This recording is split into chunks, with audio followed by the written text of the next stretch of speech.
This is why music is incredible, because people have different philosophies, different ways of doing things, etc., and so on.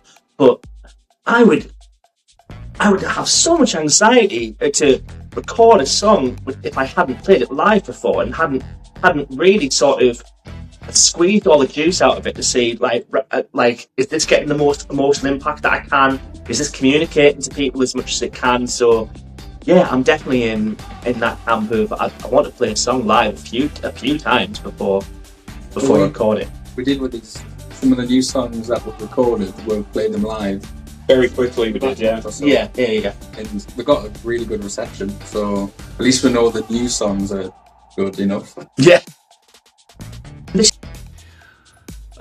It's gotten harder and harder in one way. Like when I started, the big focus was to get promotional money, to get a record deal.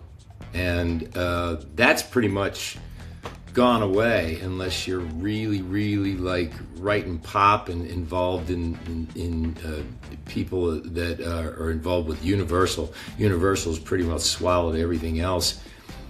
But that has led to more indie opportunities.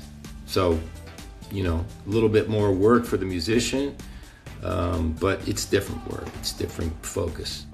Right around the time when Barley Juice started playing, I became a member of CD Baby, and everybody used to buy CDs from them, and it was run by a guy, Derek, who was a drummer, was a frustrated drummer, started this company and sold it for millions. But I will tell you that in Company of Wolves, that album came out in 1990, and that was my fell through the cracks period where things were going indie so fast with companies like CD Baby that Company of Wolves were never introduced to Spotify for many years. And we finally, just in the past 2 years, I think we're finally now available on all the streaming formats, platforms, because it took getting hold of the right person and going back into their files and going,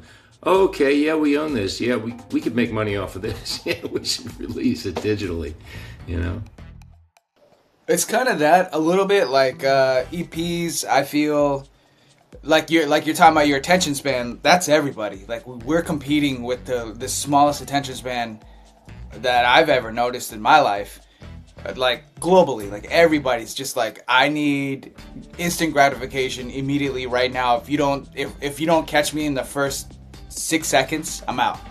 So that on top of my own feeling of when I listen to a record like a LP and I'm hearing the same voice for 15 songs, I'm like, I'm over it. So if I'm feeling that, then probably other people are feeling that. And also, usually with like full albums, there's a lot of fat. Like there's a lot of filler because they're trying to feel like a contractual obligation. And we're independent, so for me, like putting out EPs, it's just like I'm just gonna trim the fat and put out the best stuff possible. And I try to I treat them like mixtapes. Like I love mixtapes. I love hip hop, and mixtapes is like one of my favorite things because it's exactly what you're saying. Like with hip hop artists, it's when they kind of go off and they just kind of do things that they like, something that like speaks to them personally. And it's usually an independent release, like a mixtape, because it's just them putting their own stuff out. So there's no contracts, there's no obligations, there's no commercial, anything behind it. It's just like as an artist, I'm gonna do what I do, which is art, and that's how I treat EPs. I was doing a ton of merch at that time. So I mean, COVID hit. That was the hardest time of my life. I went into a hole, and I ended up just designing things for how I felt. And I was like, you know what? Like, I got this quarantine money. I'm just going to buy a whole bunch of inventory on a whim. And I started doing TikTok and just showing my stuff. And it turned out that, like, something I thought I was designing for other people, I was really designing for myself. And so I started designing these, like, really impactful, edgy but raw, honest things like that stem from like music and DIY culture. And like, I have Crohn's disease, I have PTSD. Both of those things if you look up like Crone's shirt, they're all silly. You know, they're all silly like poop related shirts, and I was like, I want something a little bit more real. You know, like that actually tells like the pain that people go through. There's a famous guy. His name's Simon Squibb. He like asks people what their dream is. I don't know if you've seen this on TikTok or Instagram or whatever.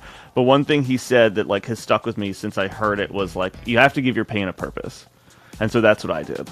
And that's what I've been doing ever since.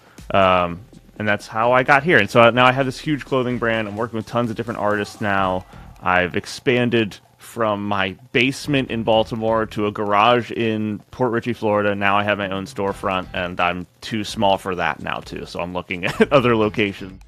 When we first started the band, we first started making our homemade tapes. Our goal, we were listening, I think we got into Weird Al first, and then we found the Dr. Demento show. And then our goal was to make a tape and send it to Dr. Demento, get played on the radio. So we were making tapes after tapes, and we finally got played on the show in 2005 with a cover of a song called I Eat Kids. And then since then, we've been played a lot on Dr. Demento. And then a big thing was, Green Jello and Guar were a huge influence on us, as well as The Residents and any other theatrical bands like Kiss. We were just, we were into all that stuff. But Green Jello was a really big one for us because they had a VHS tape they put out called Serial Killer. We first discovered Green Jello on the Dr. Demento show. He played a song called Anarchy in Bedrock off this VHS tape. Yes. I went to Tower Records and bought the tape. And inside there was a green postcard that said, send us your art, your videos, pictures for a chance to be in the next Green Jello video. So we had already started the Tickin' Heads, but I told my friends, let's get a bunch of pictures and stuff together and send it over. Maybe we can get to be in the video. And that's exactly what we did. And 6 months later, they called us. They loved the stuff we sent. They invited us over to their recording studio. It was formerly Frank Zappa's recording studio. We got to record and sing backup vocals on their next album called 333, and it was like it blew our minds. It really blew our minds going to a real recording studio. And the head of the record label came up to me and he said, "Hey, do you got a demo tape?" And I was like, "I guess we need to record a tape." So that kind of really kick-started us. There's so many other people that I've had on that I've just said. Let me say this. There hasn't been one guest that I've had that I haven't had a good time. And I know that I've been told, I remember Chris said, you're going to have some bad guests, man. They're just going to be like, they don't want to answer anything. And I really haven't had it. You know, I've had some people border on that, you know, but I'm just like, let me reel them back in. You know, and that was probably in my early days. But now, man, I'm not sweating any of that at all, man. I just want to have a good time. But I do want to go back to something you were saying, we were kind of touching on, is that, you know, this business and money, and even with the big, if you're not like a super big band, touring is expensive. It's expensive for them. And to try to recoup that money or just break even is something else, man. And, you know, getting on a bus, you know, a lot of times, man, getting in that 15-passenger van, it doesn't happen much anymore, you know? Those, you know, as we all age. And so it's this business is really, really something else. I guess it's like a love-hate kind of thing. But when you're a musician and you love music and you're a creative, you can't help yourself, man. You're just gonna keep doing what you do and doing your best to make the best decisions for your career, and have individuals like you come in to say like, hey, if you do this, this can happen. As Corey Lowry told me, he's like, Lord, it's about that team. You got to have a great team behind you. And when you have a great team behind you, big things can happen. Just be the band that we needed in our scene, because we needed a band. So instead of like, you know, talking shit about all the other bands that we didn't really feel were doing whatever we wanted, let's just do it. Let's just make that band. And we did. We don't really hang out because we have like, you know, we don't do that. I mean, no, you got you got home life, you got school life, you got after school stuff, you got kids' friends. There's no hangout. We don't even sleep. I mean, we're like a band of people who don't sleep. You know, where sleep is for everybody else. And but it's also like it's kind of like It's just, I mean, it's something to do. It's just like it's something to have a vision for, and I think we have like a collective vision of what where we want to go with it. You know. For me, I mean, anxiety and fear has always been part of my life. I've always been a very anxious person. Growing up, 11, 12 years old, I started dealing with a lot of anxiety.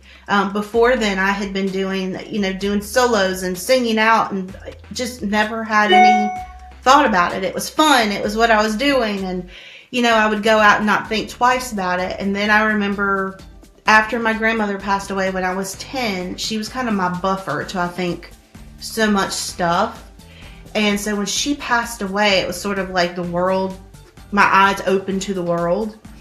And so from middle school on through even high school, I had a lot of fear. And I would get up to do solos and I would go, I'd try out for things. And that perfectionism and that thought of like, if you mess up one note, it's all going to be over. Like the catastrophization of everything. It stopped me from so much. And finally, I found a voice teacher that was like, just sing the song. Like, just sing. It's that simple. And it sounds ridiculous, but at the same time, that's what I needed. I needed somebody to just be like, just do it. Yeah, I think that's kind of our goal, actually, is like, like he said, anyone, we don't really care. If you, whatever you like, you come watch us, you have a good time, then fuck, that's fine with us. We don't care if you're, punk rock or what. Who cares? Like, come have a good time. I'm not even punk. Yeah. Like, I show up to every show we got. Like, come through.